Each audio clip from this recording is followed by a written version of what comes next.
নমস্কার বন্ধুরা, Annapurna kitchen cook and daily লাইফে আপনাদের সবাইকে জানাই স্বাগতম। তো বন্ধুরা, আজ আমি আপনাদের সাথে শেয়ার করতে চলে আসলাম তেলাপিয়া মাছের তেল ঝাল সর্ষে পোস্ত দিয়ে। তো দেখুন, আমি আগে থেকে তেলাপিয়া মাছটা কেটে ধুয়ে পরিষ্কার করে নিয়ে এসেছি। তেলাপিয়া মাছ দুইটা কিন্তু অনেকটাই বড়, প্রায় কিলোখানিক হবে। তো দেখুন, আমি কিন্তু বড় বড় পিস করে কেটে নিয়েছি। তো মাছগুলোতে আমি এখন নুন হলুদ মাখিয়ে নেব। তো একটু সাদা তেল মাখিয়ে নেব। দেখুন, এভাবে ম্যারিনেশন করে নেব। দু পিঠেই আমি হলুদ ও লবণ ভালোভাবে মাখিয়ে নেব।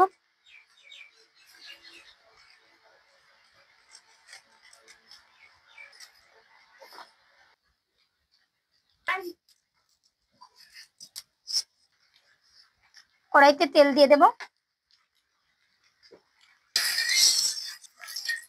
তেল ভালোভাবে গরম হয়ে আসছে, এখন আমি মাছ ভাজি করার জন্য কড়াইতে দিয়ে দেব।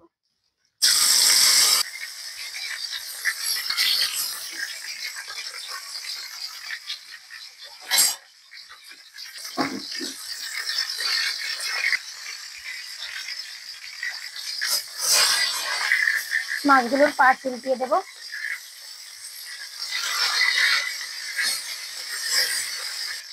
মাছ ভাজি করা হয়ে গেছে, এখন তুলে নেব। একে একে সব মাছগুলো আমি ভাজি করে নেব। একে একে সব মাছ আমি ভাজি করে নিয়েছি।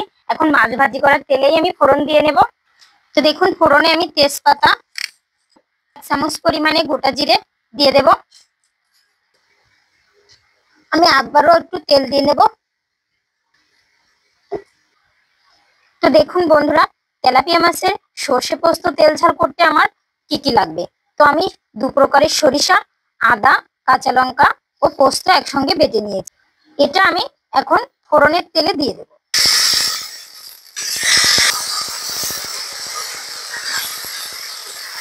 দিয়ে আমি 2 মিনিটের মতো জাল করে নেব। যাতে সর্ষে পোস্ত বেশি জাল করলে কিন্তু তেতো লাগবে, এজন্য আমি 2 মিনিটের মতোই জাল করে নেব। আমি একটা টমেটো পেস্ট করে নিয়েছিলাম। তো 2 মিনিট জাল করার পর আমি এই টমেটো পেস্ট দিয়ে দেব।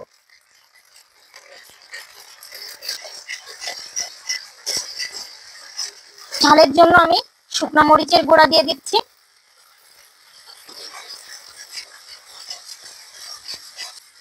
হলুদ গুঁড়া দিয়ে দেব পরিমাণ মতো, সঙ্গে স্বাদ মতো নুন দিয়ে দেব। সামান্য জল দিয়ে মশলাটা ভালোভাবে কষিয়ে নেব।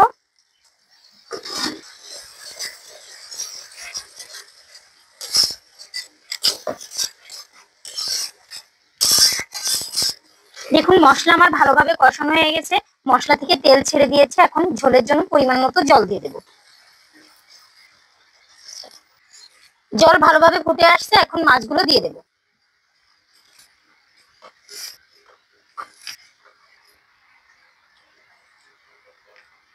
তেলাপিয়া মাছের তেল ঝালের জন্য আমি কিছু গোটা কাঁচা লঙ্কা দিয়ে দেব। দেখুন, কাঁচা পাকা একসঙ্গে দিয়ে দিলাম।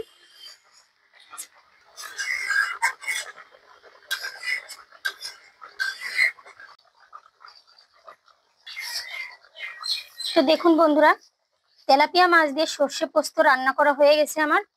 আমি এখন নামিয়ে নেব।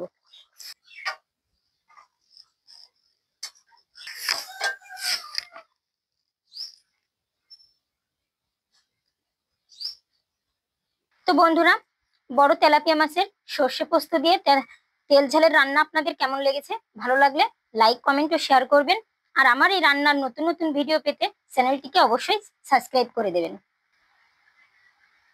তো আবারও দেখা হচ্ছে নতুন কোনো রেসিপি নিয়ে। ততক্ষণ পর্যন্ত আপনারা ভালো থাকুন, সুস্থ থাকুন।